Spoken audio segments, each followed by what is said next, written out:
the target is over there. In that corner. That's where you have to get to get the battery. Very deep inside. Very deep inside.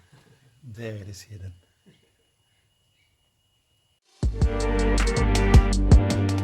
So this is your condenser for your air conditioning, your steering rack and your electric motor for your steering. Yeah.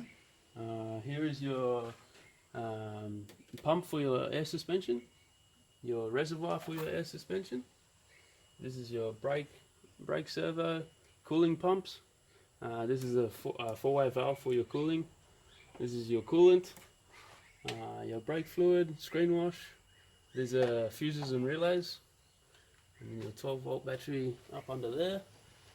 You have a electric heater and DC-DC converter to go from your pack to your 12-volt. Yeah, that's about it really. This is where your cabin filter goes. Fan for the... Yeah, fan for your air conditioning condenser. Two of those. Yeah. Okay, anything else? Yeah, this is where your cabin filter usually goes. Ah, yeah. I've just taken that out now. Yeah. Yeah. Is it dirty? No, it looks brand new.